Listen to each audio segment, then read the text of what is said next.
Hello friends, मैं CA पुरुषोत्तम Agarwal, costing subject का faculty, CA inter, CA final, CMA inter on CMA final. यह एक YouTube video series है और आज है एपिसोड नंबर 5। एपिसोड नंबर 5 के अंदर हम करने वाले हैं CA inter cost and management accounting के चैप्टर्स का कॉन्सेप्ट का रिवीजन। 4 एपिसोड ऑलरेडी यूट्यूब पर डल चुके हैं, आज है एपिसोड नंबर 5। इसको पढ़ाने के लिए मैं इस्तेमाल कर रहा हूं चार्ट्स का, और इन चार्ट्स के अंदर सारे फॉर्मूले समराइज्ड हैं। इन चार्ट्स को अगर आपको डाउनलोड करना है तो आपको हमारे टेलीग्राम चैनल में जाना होगा और वहां से इन चार्ट्स को आप डाउनलोड कर सकते हैं। तो चलिए शुरू करते हैं आज का एपिसोड।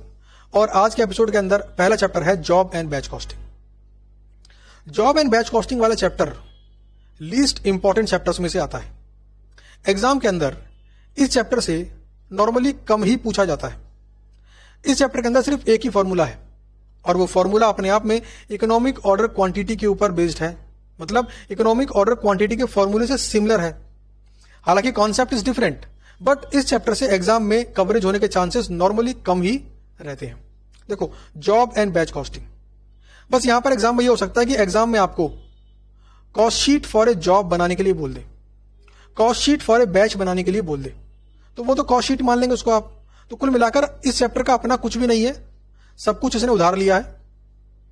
कॉस्ट शीट का फॉर्मेट कॉस्ट शीट के चैप्टर से उधार ले लिया, अपना इकोनॉमिक बैच क्वांटिटी का फॉर्मूला इसको उधार ले लिया इकोनॉमिक ऑर्डर क्वांटिटी मिडिल वाले चैप्टर से इकोनॉमिक ऑर्डर क्वांटिटी फॉर्मूले के बेस पर है। जॉब एंड बैचिंग फर्क क्या होता है? जॉब मतलब होता है कोई भी काम, और जॉब मतलब होता है स्पेशल ऑर्डर। जैसे मान लो मैं किसी दुकानदार के पास गया और उसको मैंने ऑर्डर दे दिया कि भैया इस पेन की ना 550 यूनिट बना के दे दो। कितनी? 550। वो मुझे मना करेगा? नहीं मना करेगा। लेकिन कुछ जगह चलती है बैच कॉस्टिंग। बैच में क्या होता है, ऑर्डर तो मैं वहां पर भी देता हूं, बट वहां पर क्वांटिटी का साइज फिक्स होता है। जैसे मान लो मैं एक दुकान पे गया, मैंने उसको बोला कि भैया विजिटिंग कार्ड बनवाने हैं, 250 विजिटिंग कार्ड बना दो। तो पॉसिबिलिटी है वो बोलते भैया या तो 200 बनेंगे या 300 बनेंगे, 250 नहीं बनेंगे, या तो 200 या फिर 300। इसे बोलते हैं बैच कॉस्टिंग। तो बैच कॉस्टिंग में क्या होता है कि सामने वाला व्यक्ति, जो प्रोड्यूसर है, जो सेलर है, वो पहले से ही एक बैच क्वांटिटी डिसाइड करके रखता है और कस्टमर को फोर्स करता है या कस्टमर को बोलता है कि भैया इन्हीं बैच साइज में आपको चुनना पड़ेगा।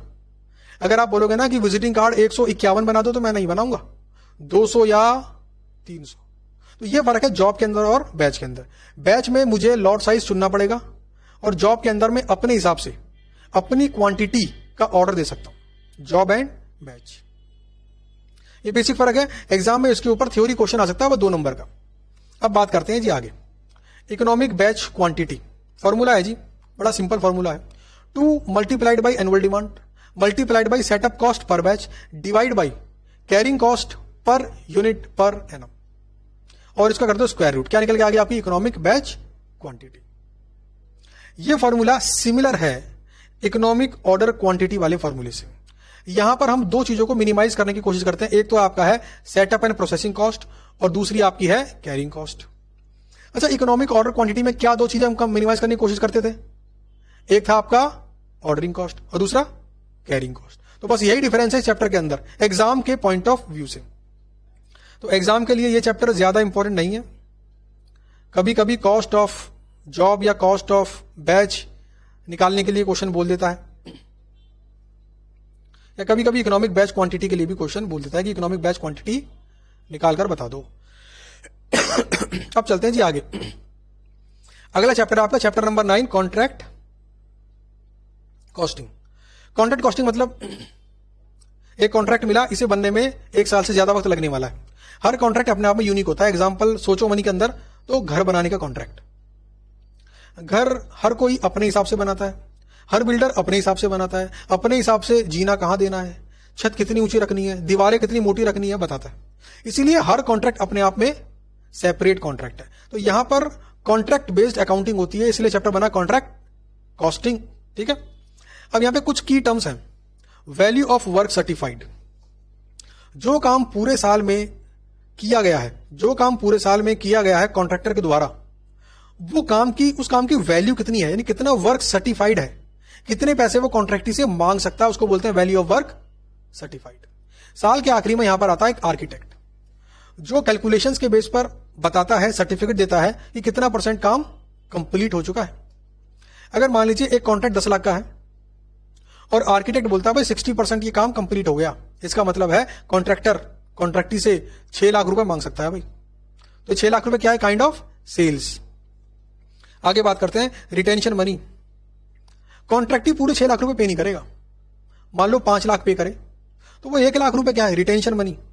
बेसिकली इसको आप लेमैन की लैंग्वेज के अंदर सिक्योरिटी मनी भी कह सकते हो। कॉन्ट्रैक्टी डरता है कि कहीं आर्किटेक्ट सेटिंगबाजी करके इसने वर्क सर्टिफाइड को बढ़वा तो नहीं लिया होगा, या फिर कभी कोई गलती करे फ्यूचर में तो मेरे पास पैसे दबे हुए होने चाहिए तभी तो काट पाऊंगा, वरना भाग जाएगा, पैसे कैसे कटेंगे उसके। आगे बात करते हैं कॉस्ट ऑफ वर्क अनसर्टिफाइड। देखो कुछ काम ऐसा भी रह जाता है साल के आखिरी में जो सर्टिफाई ना हुआ हो आर्किटेक्ट के द्वारा, तो वो कितना खर्च हुआ है उसी के बेस पर कॉन्ट्रैक्ट अकाउंट में आता है। तो अगर मैं सर्टिफाइड के अंदर प्रॉफिट को ऐड कर दूं, उसको बोलते हैं value of work certified. Basically profit means क्या? Value of work certified minus cost of work certified. कितना मैंने खर्च किया और कितने पैसे में ले सकता हूं कॉन्ट्रैक्ट से, डिफरेंस क्या है? मेरा प्रॉफिट है। लेकिन वर्क अनसर्टिफाइड क्या है? मेरा कॉस्ट है, क्लोजिंग स्टॉक है, basically it is a kind of closing stock. तो इसमें प्रॉफिट तो ऐड करेंगे नहीं ना। आगे बात करते हैं एस्टिमेटेड टोटल प्रॉफिट। पूरे कॉन्ट्रैक्ट में कितना प्रॉफिट होगा, एस्टिमेटेड कॉस्ट, पूरे कॉन्ट्रैक्ट में कितनी कॉस्ट होगी। तो कंपनी इसको निकालती रहती है ताकि अगर फ्यूचर में कॉन्ट्रैक्ट में लॉस होने वाला है ना, तो उसकी एंट्री अभी से कर दें। पढ़ा होगा ना आपने अकाउंट्स के अंदर कि फ्यूचर में कोई लॉस अगर होने वाला है तो उसके लिए पहले से प्रोविजन बना दो। तो निकालना पड़ता है कि एस्टिमेटेड लॉस तो नहीं है कहीं, निकालते तो एस्टिमेटेड प्रॉफिट, लेकिन पता पड़ा लॉस होने वाला है, तब अभी से लॉस मानो, प्रोविजन बनाओ, ताकि उस टाइम पे झटका ना लगे। आगे चलते हैं एस्केलेशन क्लॉज। कभी कभी क्या होता है, कॉन्ट्रैक्टर कॉन्ट्रैक्टी से एक एग्रीमेंट करता है, बोलता देख भाई काम करने में लगेंगे 4 से 5 साल। अब भाई 4 से 5 साल के अंदर अगर महंगाई बढ़ गई तो मटेरियल कॉस्ट, लेबर कॉस्ट तो मेरी बढ़ जाएगी। तो भाई अगर एक सर्टेन लेवल से ऊपर बढ़ गई ना, तो जितनी बड़ी है वो पैसा मैं आपसे एक्स्ट्रा लूंगा अदर देन कॉन्ट्रैक्ट अमाउंट। इसी को बोलते हैं एस्केलेशन क्लॉज। तो एस्केलेशन क्लॉज के अंदर अमाउंट निकालने का ये रहा फॉर्मूला, सिंपल है, standard quantity multiplied by difference of actual price minus standard price. मतलब कॉन्ट्रैक्टी बोलता है देखो भाई आपने बोला कि लेबर 100 रुपए पर आवर के बेस में मिलती है, तो 120 रुपए तक तो मैं आपको कुछ देने वाला नहीं हूं। लेकिन अगर लेबर रेट 120 के ऊपर निकल गई, यानी कि महंगाई इतनी बढ़ गई कि लेबर कम पे काम करने को राजी ही नहीं है, तो ऐसे में क्या होगा, 125 के ऊपर जो भी होगा ना उसको मैं शेयर कर लूंगा।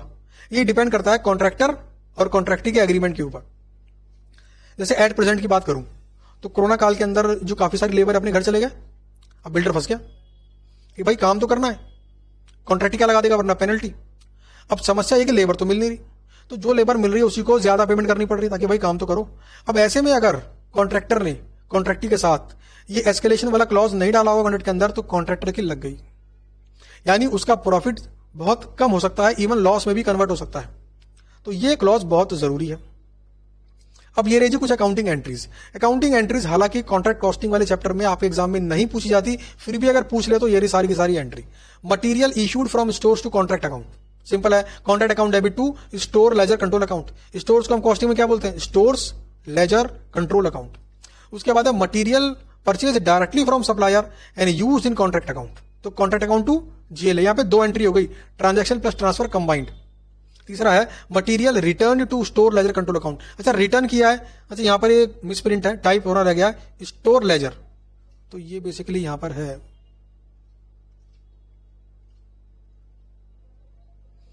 ये है store ledger control account debit to contract account. और उसके बाद आपका है मटीरियल रिटर्न टू सप्लायर, तो ये आपका जर्नल लेजर कंट्रोल अकाउंट। अच्छा यहां पर ये लिख गया गलती से, ठीक है, तो ये क्या है, store ledger control account debit to contract और general ledger control account debit to contract account. Employ labour cost contract to various control, direct expense contract to direct expense, indirect contract to overhead, depreciation contract to depreciation. कुल मिला के बात ये कि सारे के सारे खर्चे आपने डेबिट में डाल देने हैं कॉन्ट्रैक्ट अकाउंट के। और ये रहा जी आपका फॉर्मेट। भाई कॉन्ट्रैक्ट अकाउंट के अंदर 2 फॉर्मेट है, फॉर्मेट 1 और फॉर्मेट 2। फॉर्मेट 1 बड़ा सिंपल फॉर्मेट है, एग्जाम के अंदर फॉर्मेट 1 ही फॉलो करना चाहिए, समय बचता है। डेबिट में सारे खर्चे आ जाएंगे, ओपनिंग स्टॉक आ जाएगा। क्रेडिट में सेल्स आ जाएगी, क्लोजिंग स्टॉक आ जाएगा। सेल्स बोले तो value of work certified, closing stock बोले तो material eight site. Cost of work uncertified, difference क्या आ जाएगा, कॉस्टिंग पीएल, ये आ गया ना कॉस्टिंग पीएल। तो बस कॉस्टिंग पीएल में चार्ज कर दो, प्रॉफिट है तो प्रॉफिट, लॉस है तो लॉस। तो ये आपका फॉर्मेट नंबर 1। हालांकि मैंने यहाँ पे फॉर्मेट नंबर 2 भी दिखाया, बट फॉर्मेट नंबर 1 को एग्जाम में फॉलो करना, क्योंकि उसमें टाइम भी कम लगेगा और रिजल्ट फटाफट आएगा, और एग्जामिनर को रिजल्ट से ज्यादा मतलब है। बैलेंस शीट, ध्यान देना, एसेट्स में आएंगी, लेबिलिटी में आएंगी। बैलेंस शीट के बारे में आपको बताने की खास बात सिर्फ यही है कि WIP का अमाउंट कैसे निकलेगा। तो value of work certified plus cost of work uncertified, ये आ गया आपका WIP का अमाउंट। ठीक है, तो और ध्यान देना यहाँ की बैलेंस शीट कभी टैली नहीं करेगी, क्योंकि बैलेंस शीट एक्सट्रैक्ट, यहाँ पर कुछ इंफॉर्मेशन जो हमें मिली है वो बैलेंस शीट में कहां पर आएंगी वो दिखा दिया हमने। तो एग्जाम में बैलेंस शीट को टैली करने की कोई रिक्वायरमेंट यहां पर नहीं होती। तो इसी के साथ कॉन्ट्रैक्ट अकाउंट आपका यहां पर रिवाइज हो गया है। तो इस एपिसोड के अंदर हमने 2 चैप्टर रिवाइज करे, job and batch costing and contract costing. उम्मीद करता हूं कि आपको ये वीडियो अच्छी लगी होंगी, और अगर ये वीडियो अच्छी लगी है तो इस वीडियो को कम से कम 2 से 3 बार जरूर देखें, ताकि आप इसकी गहराई तक पहुंच पाएं, और वीडियो को लाइक भी कर दें, और इस वीडियो को अपने उन दोस्तों के संग जरूर शेयर करें जो सेल्फ स्टडी कर रहे हैं खास तौर पर। चलिए मिलते हैं आपसे अपने अगले एपिसोड के अंदर। Thank you.